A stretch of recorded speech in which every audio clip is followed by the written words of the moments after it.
Above and beyond borders. It's Borderline with Ireti Bakare-Yusuf.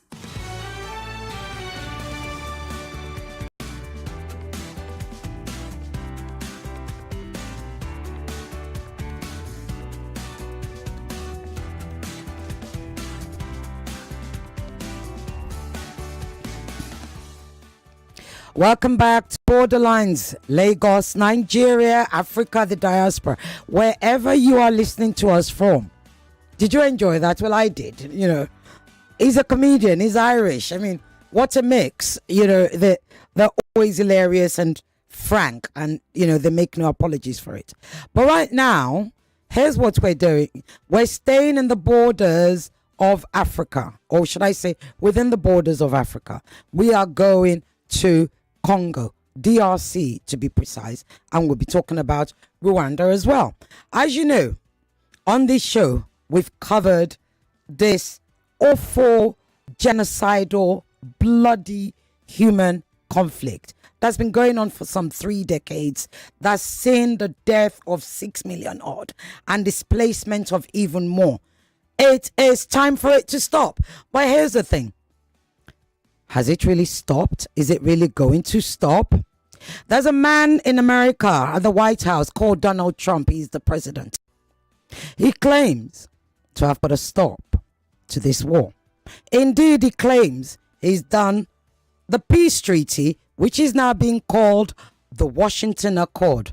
In Nigeria, we would say ASCO. It should have been a name in Africa, but, you know, that's how imperialists work. Right now, my guest is going to help us understand it. Is this really peace, or is it a new form of color thievery disguised as peace? Kambale, he's been here before. He's frank, he's unapologetic, he's an activist, he's an analyst, and he's the kind of African that we like. Kambale Musavuli, welcome again to Borderlines. Thank you for keeping the Congo in the airwaves. It's very important for people to keep hearing it, getting to be clear about the situation and finding out how they can be engaged to stop it. So my thanks to you. It's our job. I mean, if we're going to be talking geopolitics, why wouldn't we talk about our region? Congolese is Nigeria, Nigeria is Congolese, is every African, you know? So it's literally our job to talk about ourselves. So thank you. And thank you for continuing to actually represent adequately, frankly, and honestly on international platforms, because you do it all over international media. Thank you.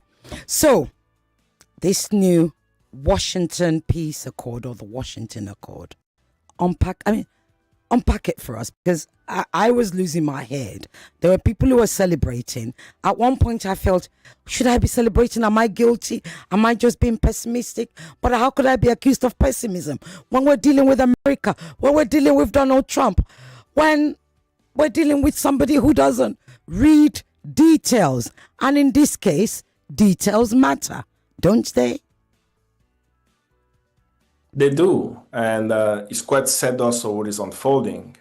It's important to know how we got here. You know, why is a peace agreement about the conflict in the Congo end up in Washington? And unfortunately, it's because of our leaders in the Congo. You know, they felt threatened. That's how I frame it. That because they felt threatened of losing power, and they pulled the Washington Accord out. So what has unfolded for the past 3 years, there is a rebel group called M23. They've used different names before. So in the Congo, we know so many acronyms of different rebel groups, but it's the same group. They decided to launch an attack with a pretext, usual pretext of governance, of minority groups being oppressed and so on. But what we've discovered is that the M23 is backed, financed, equipped by the Rwandan military. And Rwandan military officers actually operate within the M23. And the leaked UN reports for the UN Group of Experts report to be published this month clearly states that at the moment, we have about 6,000 Rwanda Defense Force soldiers in the DRC. And it's important to mention that, right? Because you say, oh, Congo is fighting rebels and the Congolese military is not able to fight. What is going on? They are facing a very strong military that is backed by the United States. They have night vision goggles, they have drones. The taking over the city of Goma was done with drones, and so on and so forth. So because of that, it's become very hard for the Congolese army to be able to stop them. So the Congolese army is not able to stop this rebel group. The Congolese government is afraid they're going to lose power. In January, they decided to send an emissary to Washington, D.C. For a deal. And the deal is simply, Donald Trump, we have minerals, we need peace, and one of your allies, Rwanda, you can help us stop them. Can we cut a deal? And the deal is to present $3 trillion worth of minerals to the US in exchange of brokering a peace deal and training the Congolese military. So if you take it from just that perspective, you will actually assume that the US is coming to save the Congo. But if you look at the history of the conflict, the US is actually beyond the conflict in the Congo. So it's very bizarre, right? Rwanda and Uganda, the two nations that they have invaded the Congo twice, in 96 and 98, are equipped, financed, backed by the United States military. They serve US interests on the African continent and around the globe. And the US has known their role in the genocide in DRC.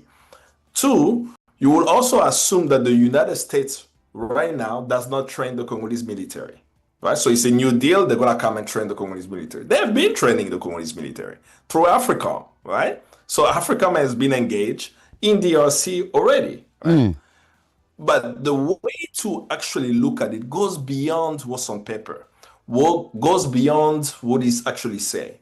The so-called Washington Accord simply exists to counter China on the African continent, and particularly the DRC.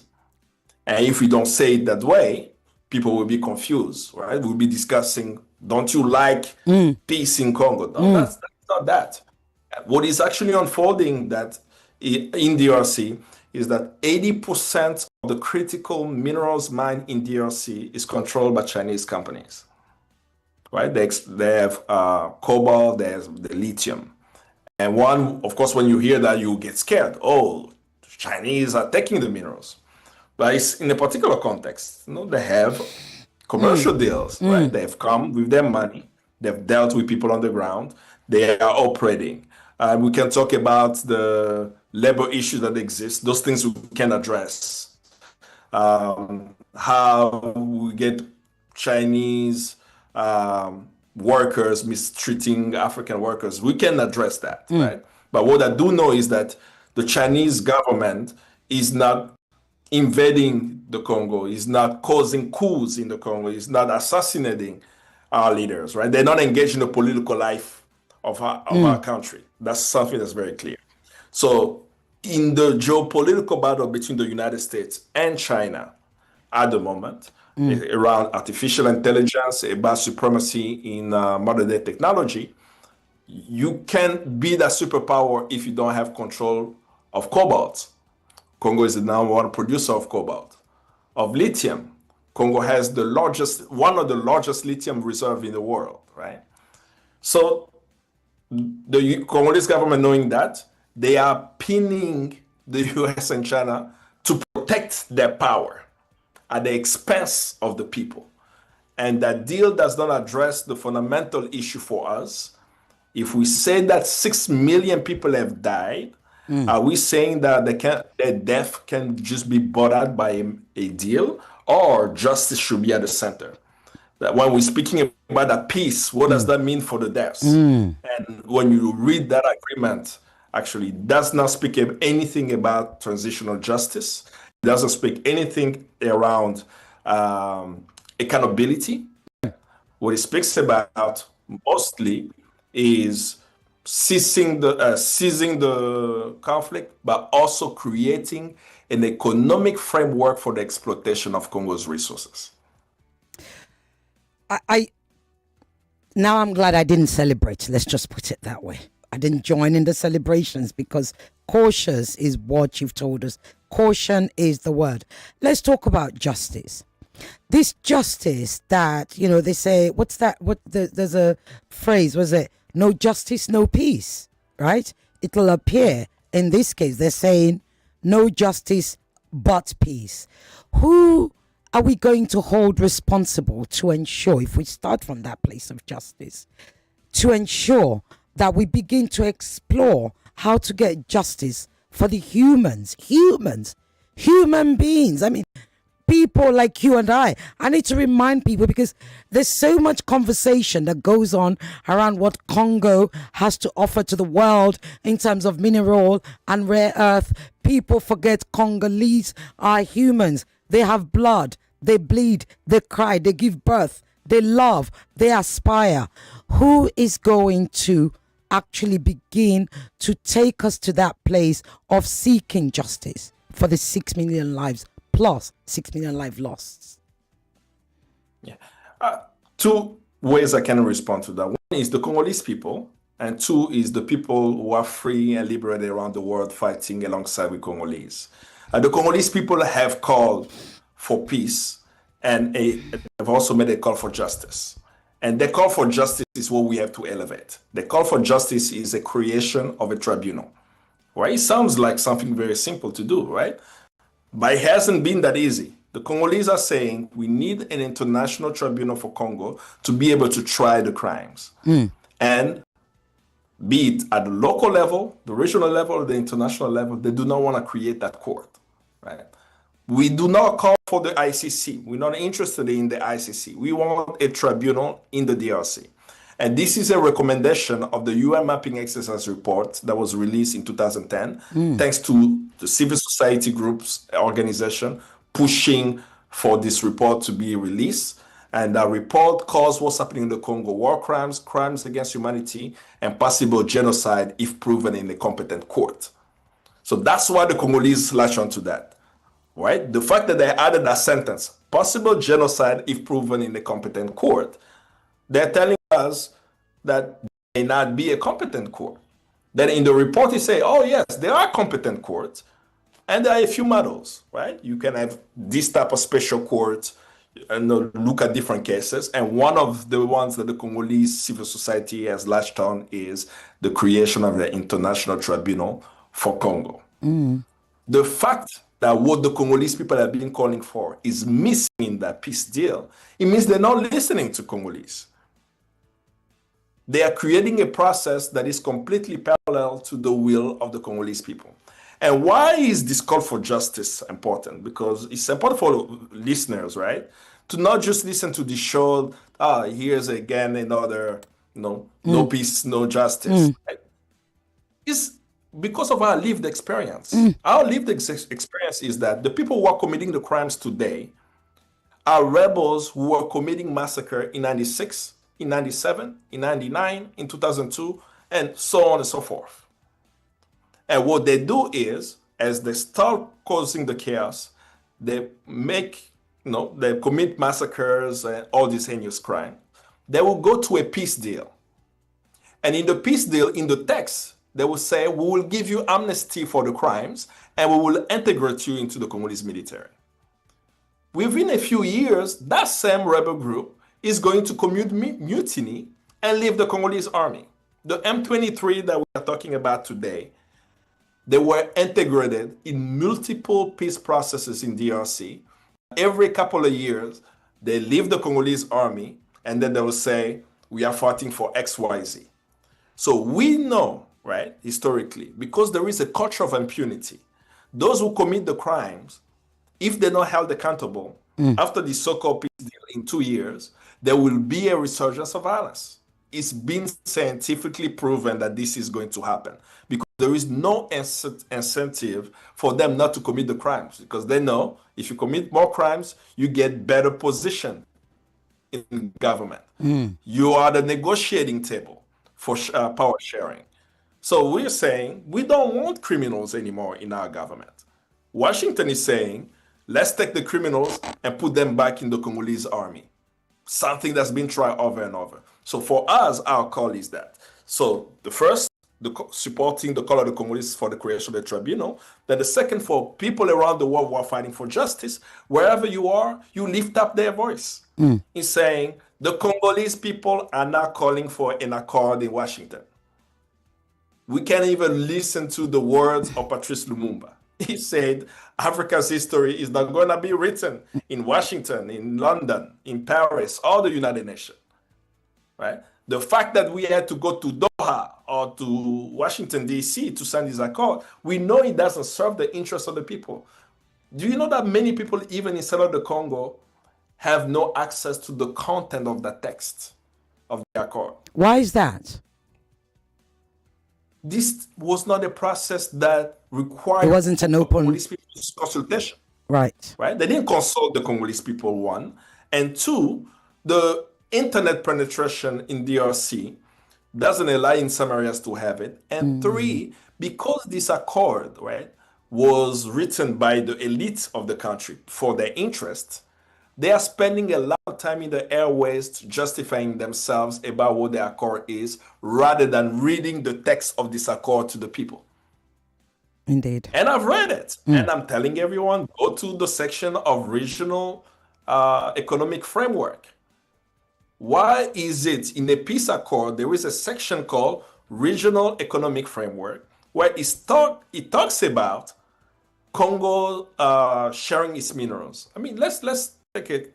No, I don't wish it on Nigeria. I'm just using it as an example. Of course. Let's just say Benin invades Ghana. I'm sorry, invades Nigeria, takes over a region, and then this has been ongoing for 30 years. Now there is time for peace. And in the process of signing the peace, they're saying, well, the oil of the Niger Delta will be exploited by Benin so that Benin will stop fighting. Okay, exactly so I've got to stop you now. So you are saying, I mean, it's astonishing. What you are saying, and correct me if I'm wrong, is that Rwanda will be allowed to actually explore the minerals in Eastern Congo in exchange for withdrawing in 90 days? That's what they're saying. The agreement in Section 6, the regional economic framework, is to allow Congo's minerals to still be exploited, refined in Kigali. It's part of the agreement. They've done that. Not even beyond what's on paper. Boulos, the special advisor for Africa at the State Department, who's a family member of Donald Trump. That's what most people are not really clearly stating, that his son married Donald Trump's daughter, and he's the one who's been at the center of this deal. He was interviewed on France 24 yesterday, if I'm not mistaken, or the day before, where he was asked this question by the journalist. And he responded, yes, that part of the agreement is that Congo's minerals will still be transiting to Rwanda. So you are pretty much rewarding the aggressor nation that's been pilfering the resources and actually putting that into the agreement, which is bizarre. This is why I'm insisting that this accord has nothing to do with peace. It's a business deal to counter China on the African continent. There are American companies who want to come and who have been engaged. Bill Gates, by the way, was in DRC last month. Most people do not know that, right? Well, actually, not last month. It was May, end of May. And when Bill Gates actually came in, he signed a mineral deal. No, IBM, Bill Gates, Microsoft, Bill Gates has signed a mineral deal for $1 billion to get access to a lithium mine in DRC for a mining company that he owns. Cobalt Metal, that's his company. Do people know that Jeff Bezos and Bill Gates have a mining company that uses artificial intelligence to find minerals, that he just signed a $1 billion deal to get access to Congo's lithium? Most people do not know that. The Rubaya mine, the largest coltan mine in the world, is also being eyed at American corporations. So they all are coming there. And some of these companies American investors, have been already operating in Rwanda.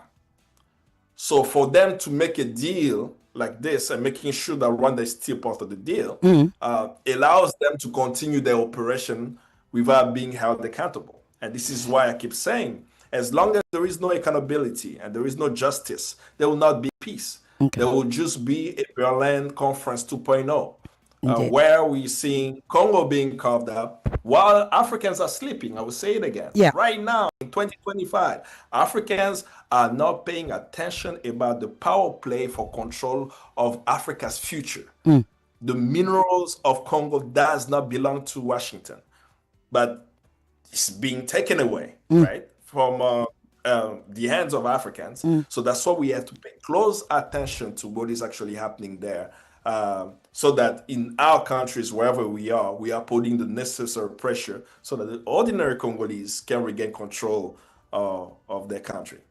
Tell us something. Like I said, everything you've unpacked is truly astonishing. And I was speaking to an African friend of mine who lives abroad just yesterday, I think. And she said to me, I went out yesterday and I'm so depressed. And I'm thinking it's on a personal level. And she said, no, I'm so depressed by what's happening in Africa. What's happening to Africa?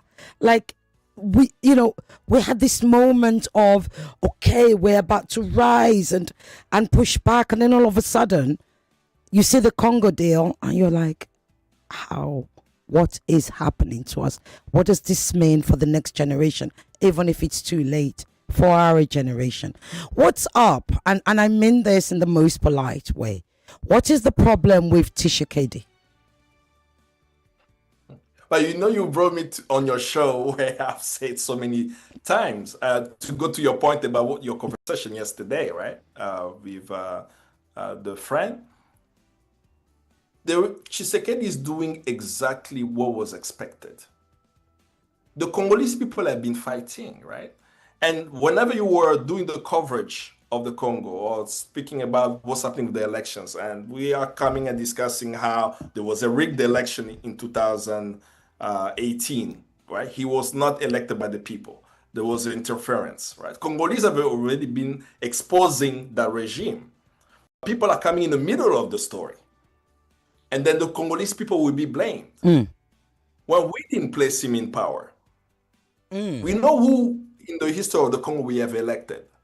We elected Patrice Lumumba as the first democratically elected prime minister of the Congo. From that time to now, the leaders we've had have been imposed on us.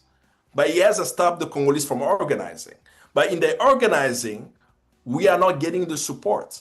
We only get the notice when something dramatic as the U.S. taking control of the wealth come in. Now we start trying to figure out, who's Tshisekedi? We didn't choose him, right? And strangely enough, the U.S. recognized the election as a free and fair election, right? And they made the same argument. And the same is true. But Congo is like a laboratory, right? And it's important for even people listening to it. And they may think that it's an issue far away. Those issues are coming to your country, if he hasn't. We have heard, and I'm hoping that we are all watching what's happening in Kenya and lending our support to the Kenyan people. But Nairobi looks like Kinshasa when young people were protesting the government. Who could have thought that Nairobi could look this way? But we were not paying attention to the IMF conditionalities being pushed on the Kenyans, the systems that's making it impossible for the ordinary Kenyan to live another day. But now, we are covering the protests in the streets. Togolese have been fighting for a long time that there is this one family in power. But now we're covering because people in the streets are denouncing the South be pretty much in power forever. But Togolese are not speaking up, but they have been speaking up for a long time. So those issues, as we're looking at the issue in the Congo, we always have to tell ourselves, if we don't solve it in the Congo, and they perfect it. They know how to come to each one of our countries, all the 54 plus African countries, and do the same thing over and over. Bring us the economic hitman, get the IMF and World Bank to push for things, creating so-called division when they'll say it's an ethnic conflict. Well, we know in the ethnic conflict, you still don't manufacture the weapons. The weapons are coming from outside, right? The minerals out. They will take that model and take it all across the continent to make sure we don't unite. But we have hope. We are seeing it in Mali. We are seeing it in Niger. We are seeing it in Burkina Faso. That when people understand what is important for their lives, right? They unite. No matter what external force come out, they will withstand it. And I've seen the Pan-African solidarity around the alliance of Sahel states. You know, people organize protests whenever the head of US AFRICOM was pretty much threatening to invade Burkina Faso. It wasn't just Burkina Faso organizing protests. People around the world stood up, right? So that's also happening, that we have to recognize there is a revival of Pan-Africanism where people are saying we must protect those who are providing hope for a new future for Africa, while also paying attention to the other part of the African continent where the struggle is still ongoing, and that we have to make sure to lend our support to them so it doesn't get to the extreme level where we are giving away $3 trillion worth of minerals to the United States. Indeed. So whilst we're looking at this sort of very flimsy, if I may call it that, very flimsy Washington Accord, African leaders are quiet, though. I mean, I know you've broken it down from the point of people solidarity. Often the people are ready to wake up, but you have a leadership, and they're all pretty much the same. You have a leadership that's comatose, not comatose because they don't see, but they're comatose in debt to the IMF, and they continue to stay in that coma. The interesting thing is, though, is that we, for the first time ever, we have a man in the White House whom we can actually say to him, you know what, you want money? Take a bit of that, leave us to ourselves, right? Why are we enable? Why? I mean, you mentioned Bullis. Bullis' son is actually Nigerian, by the way. The Nigerian Lebanese. His wife, Sarah Bullis, is Nigerian Lebanese. She owns SPAN, which is a dance school, one of the oldest dance school in Nigeria, right? So you have these people who are, representing Africa, who clearly don't care about Africa, because the minute their favorite man that is in the right place for them, they've dumped Nigeria. You no longer hear them talk about, oh, we're Nigerian. Suddenly, he's what is he? Envoy to Africa, Trump's envoy to Africa, never mentioning the Nigerian connection. So my question to you is, the people rise. The people rise with their soul, and they rise on social media. The people are often willing to protest. As I said to somebody this morning, there are many ways to protest. Going on the streets is just one. So I would say Africans are literally registering their voices and the dissent. But African leaders, I am yet to see, I think I've seen one actually, and I think he's Congolese, the Nobel laureate, who has spoken up against this deal. Why are they not? Why? I don't understand. Or we need to understand. You need to help us understand. I've still got more questions for you, but in a couple of minutes or a minute, help us understand. Well, literally, our president was in St. Lucia. Like somebody said, he was snorkeling. I wasn't there. I don't know whether you can snorkel or even swim for that matter. But yeah, why are they not saying anything? Well, because they are in cahoots with those who are exploiting us. These African leaders, I would say the vast majority of them, are not representing the interests of the people. I hope I'm not going to get you in trouble to talk about Nigeria, but I do believe that when we hopefully I won't be stopped at the airport if I come to Nigeria, right? But Hopefully, I won't be Tinubu, arrested when I'm looking at the when I election, leave this studio. Go ahead. but when I'm looking at the elections in Nigeria, and I'm looking at also the position of Nigeria when it comes to the Sahel states, I'm asking myself if the other opposition leader won the presidential election, if Nigeria will have the same position. Because with Tinubu being the president of Nigeria, the position that he took toward the Sahel states affected ordinary people, right?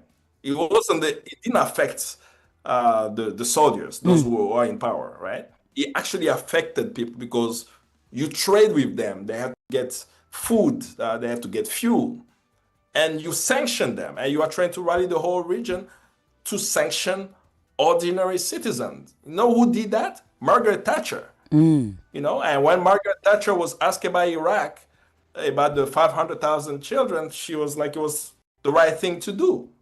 That's evil when we start thinking about the decision we make that affects ordinary people. So from that context, when we look at that, and I can go and start speaking about Kagame, which I've spoken a lot about, or Musavuli, many of our leaders in our countries are not reflective of the will of the people. So the call now is, how do we make sure that the leaders that we have represent us, so that the African Union doesn't look like a college of dictators who come there every now and then, stay in fancy hotels, signing declaration and say that, hey, we are the African Union. And we have an answer to that. And that answer is in the book called Africa Unite, written by Kwame Nkrumah, where he laid out the plan of African unity. And he gave a clear path for us to be united. We're going to build institutions, right?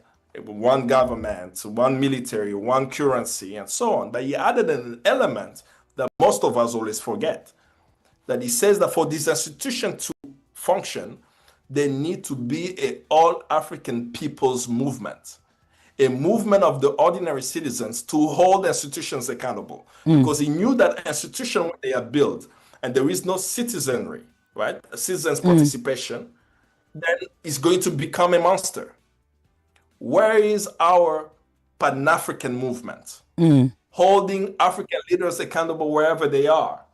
That we hear that the head of the military in Uganda, Museveni's son, Muhoozi, says on his social media that he's going to behead Bobby Wine in Uganda. We should make that our issue in Nigeria.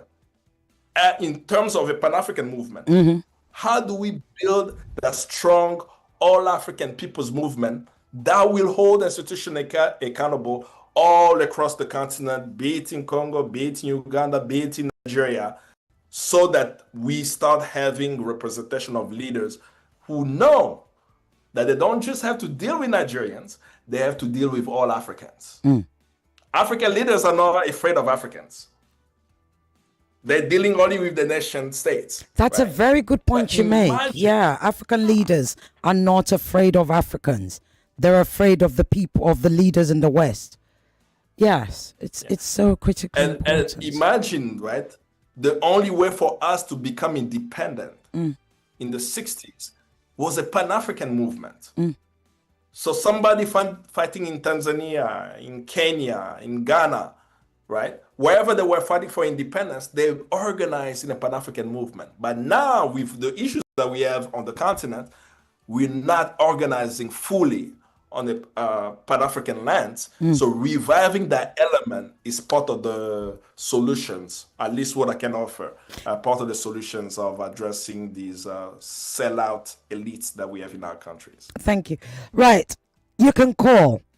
This was supposed to be, but okay, I apologize. We were going to be talking about Congo and unpacking the peace treaty, but there's no way we can talk about Congo without talking about the responsibility or irresponsibility of African leaders. So it's turned into a Pan-Africanist conversation. And I don't know about you, but I'm happy for it, because there's no way I can have Kambale here without going that way. So 0201 277 0993, 0201 465 7190. or send your messages to WhatsApp 0809 597 5805. And you've already started calling. And you know what they're like, Kambale, because you've been here before. They try to take over the show. 30 seconds you get. 30 seconds. Make it short, sharp, and succinct. Hello. Good evening to you again. Good evening, Mrs. Oboli. Wonderful discussion between you and your guest this evening. I have a whole lot of questions, but because of time. 30 seconds, you get one question. Yes. All he has been saying, like my blood is just boiling. What exactly is the stand of ECOWAS in all of this? More so, is the peace deal right in his own opinion? Who eventually benefits from it? What similarities does he also see in Congo, currently playing out in Nigeria with the caliber of elites we have? And what does this portend for us as Nigerians in the long run? Oh, Mrs. Oboli, you have done the female thing. You squeezed them four instead of one. Bye-bye. That's the cheeky woman thing. Bye-bye. See what women are like? You give them an inch and they take the whole yard. Heck, they take the whole mile. You heard her. Before anybody else comes through, I'll give you a minute to answer that, Kambale. Oh, they're already calling. Can you write that down? Would you remember? Producer, please help me remember those questions. Hello? 30 seconds, one question. Oh, if your line's not clear, we can't hear you. Hello? Ejiofor calling from Isolo. Ejiofor calling from Isolo. Go ahead. Slowly, but short, sharp, and succinct. The problem of Africa is our leaders. Our leaders don't have the courage to challenge the West and the US. That's the problem we Africans. Africans need to come together because Africans are blessed. Let them come together and fight for their common rights. Thank you. Thank you very much. He says the problem of African leaders is courage. Kambale. The problem for me will still be that they are not afraid of the masses. And we have to make them afraid of the masses. The only way you make the leaders afraid of the masses is by organizing them. And what is it that people of Nigeria want? And how do you then hold your leaders accountable for that? And connects to the question when we say, what about ECOWAS? And there is a survey, unfortunately done by BBC, but it's an important survey about the sentiments of people in ECOWAS about that body. And the vast majority of people in ECOWAS are questioning the existence of the entity. So if we are now at this stage as a people in the ECOWAS region questioning, it's a failure of our leaders. So we said as a people, we want to have a sub-region that's going to connect us. Now that institution is not even doing that. I mean, how many people even go to Abuja to the ECOWAS parliament to know what are the discussions being made there? How many people know that the ECOWAS parliament is in Abuja, for that matter? But I've been listening to a member of parliament from Senegal, Guy Marius Sagna, who's been actually, I think he's the only member of parliament where the entire parliament had to write a letter to condemn him, right? He had a speech in the parliament where he actually called out African dictators, a head of state who are dictators, and how the body is not addressing that issue, that if we continue to do so, the people will disengage from that institution. And he was reprimanded for calling head of states dictators. And then they did that first in the room, and then they officially put a statement together against that. But most people don't know that this is happening, right? I pay attention about what happened in this institution, and the fact that this is connected from the people, that's why it's not serving the interest. So we have more work that we have to do in our neighborhoods, in our cities, to educate the people around the institutions and reminding them that we must hold these institutions accountable, because when we don't, that's when we get the situation with SARS oppressing the citizens of Nigeria, because they thought that we were all powerful, right? So the education of the masses to build a movement to hold institutions will always be the only answer I can provide, at least, unless someone has something else. Thank you. Hello. Hello. Yeah, thank you very much. Number one, I want to disagree with your guest. Number one, there was Lobito corridor projects ongoing before Donald Trump came on board, and that already cemented the deal with Congo up to Angola. And they should blame themselves first of all. The DNA of leaders in Congo is full of greed. Look at what happened to Patrice Mulumba, Joseph Kasabubu, and Mobutu Seko. Even though Kabila was killed. You're talking too fast. I know I said 30 seconds. Yeah, but you're talking too fast. The question is, let them arrange themselves. Then what is the role of the No, but what do you mean by, because Titilokwe, and this is a good question. I'm glad Kambale is here. And hold on. I'm going to ask you. I'm going to ask you to hold on so you can hear him. Because you've often said this. In fairness to you, you've repeated the same thing every time we've discussed Congo. Like, the Congolese are responsible for what's going on in their country. But wait, Titilokwe, don't drop the phone. I would like Kambale. No. I want you to hear him. Wait, listen. I'm going to give this 1 or 2 minutes exchange. Kambale, can you actually wait? Go ahead. Okay, I should go ahead. No, listen to him. Don't go away. Okay. Stay on the line. Okay. Go ahead. Okay, Kambale. Okay, thank you. This is an interesting statement that he made around the Lobito corridor, because it's not part of this deal, but it's another deal that has the same issue, and the Congolese have spoken about that, about the responsibility of the Congolese. Right? The Congolese are not the one causing the chaos that's happening. Right? We have to separate the people and the elite of the country. And that's when I start speaking this way, I get worried about if people will understand when I speak about class struggle, right? That the chiefs that we have. Hold on. Titilokwe, hold on. Let him finish, and then you can respond. And then I'll end the exchange. Okay, Let him finish. 1 second. Don't go away. Stay on the line. Keep listening. Go ahead, Kambale. No, I'm here. The chiefs on the continent, 400 years ago, collaborated with Portugal through slavery. Does it mean that Africans sold Africans? I would say yes, but it's the elite of Africa, right? The chiefs and the elites of Portugal, the bourgeoisie of Portugal, collaborated in a trade that caused slavery. That same framework exists still today. We have an elite in our country who are sellout, who are still collaborating with the West, while the people on the ground are not benefiting.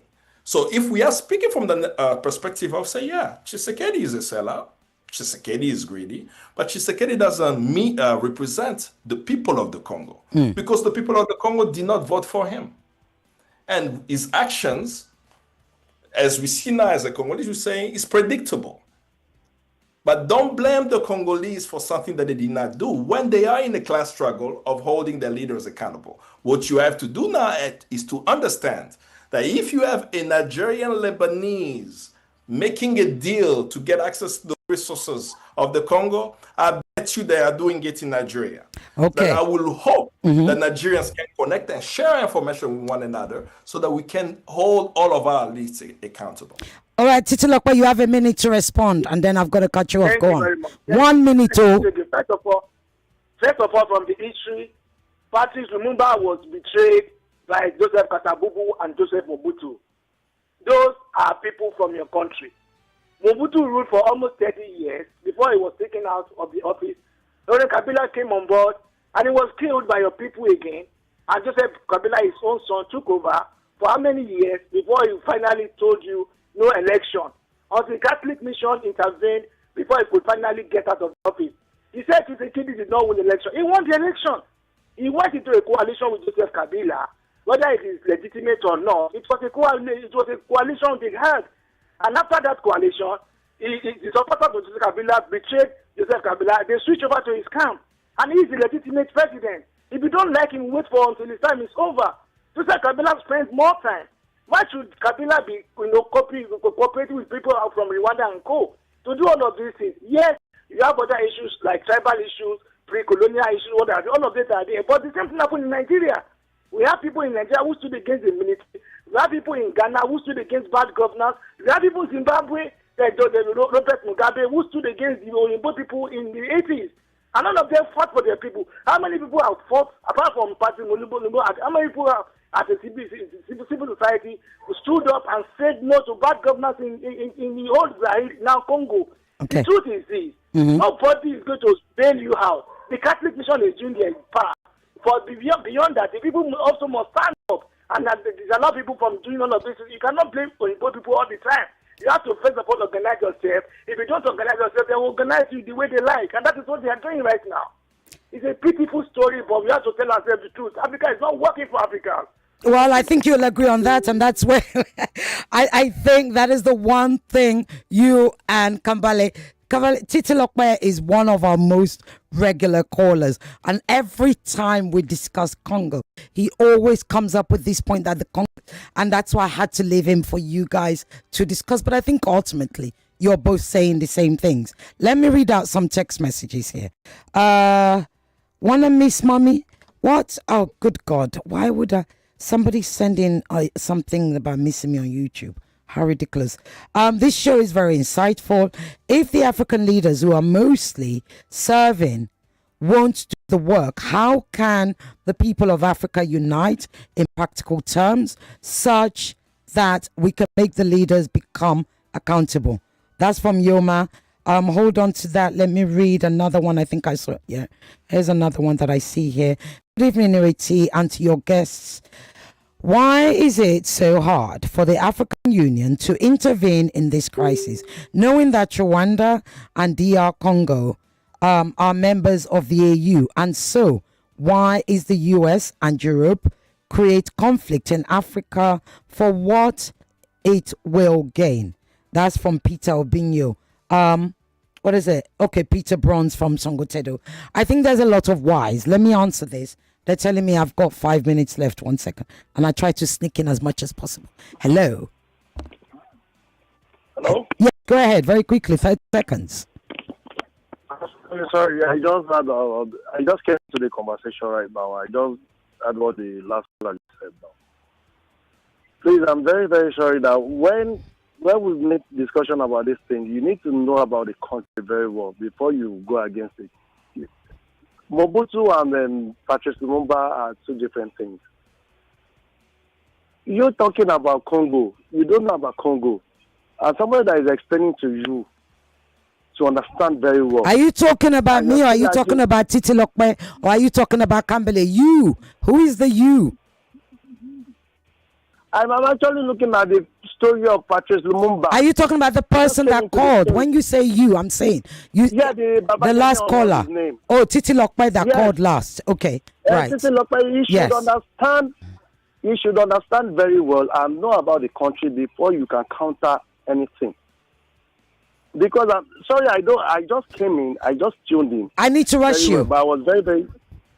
Pardon? Go ahead. Just don't worry. Just go ahead. Finish what you've got to say. No, I just thought that you cannot know more than the person that is in the country. You're talking of Nigeria. You don't even know the territory and you don't know everything. Patrice Lumumba and what was it called, Mobutu Sese Seko.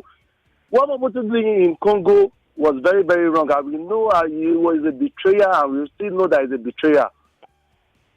So that's just my take. I'm sorry to that. Thank you. From Surulere. Thank you very much. Right, as you can see, this is a very emotive topic. Hold on 1 second. Hello. Yeah, Madam Ireti, good evening, ma'am. Good evening. What's your name? Where are you calling from? Yeah, Francis calling from VI. Francis, you have 30 seconds. Go ahead, very quickly. Yeah, thank you, ma'am. I so much appreciate your guests, and thank you for this program. But the honest truth is this, the problem of Africa is on Africa. African leaders have been the problem because they allow themselves to be used against their people. That's the problem here. African leaders cannot tell me that they don't know that the West is manipulating the continent, taking advantage. Understand? You see, if what God bestowed on African continent happened to be in Europe, in fact, to get a visa to Europe would be a big issue. So African leaders, we have to hold them accountable. Just like as your guest rightly said, we have to organize ourselves and have a Pan-African movement, a radical Pan-African movement that will hold the leaders accountable. Thank you. Good evening. God bless you. Thank you. Good evening, and God bless you too. Right, I'm going to give you a minute to come back on all of those they're calling. The lines are going. Kambale, it's your turn to talk. Before I forget, people want to be engaged, make sure you go to freecongo.org because there was a caller say, "Hi, what can I do? How can we connect?" Correct. and organize. We need more hands on deck to deal with the pressure that we have. The only addition, so that I don't touch on everything, is it's important to know what is happening in the Congo. It's not unique to the Congo. It's happening across the African continent. Congo is the most extreme example, but dealing with the situation in the Congo and stopping it is going to transform the African continent. I mean, imagine, right? Washington put its machinery to get access to $3 trillion worth of minerals.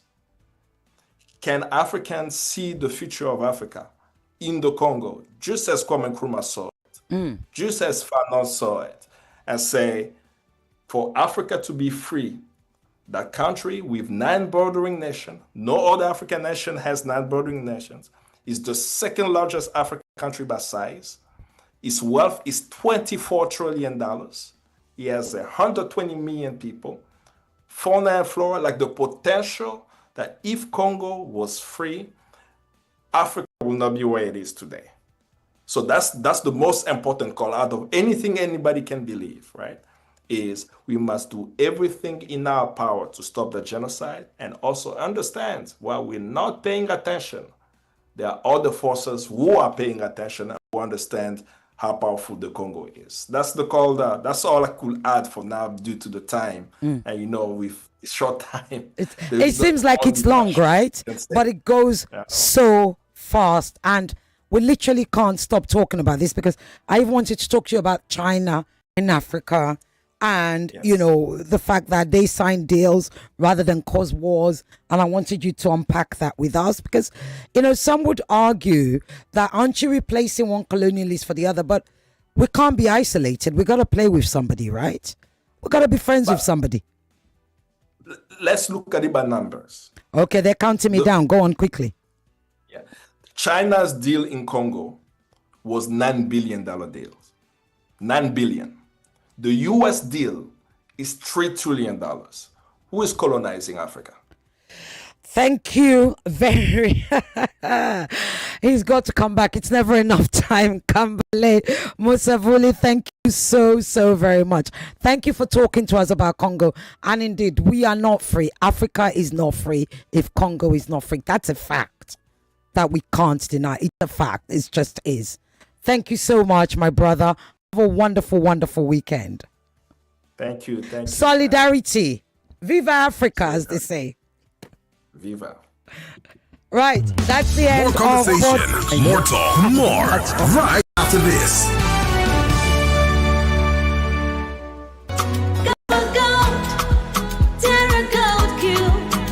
The amazing seasoning cube. So when you're cooking your delicious meals, don't compromise.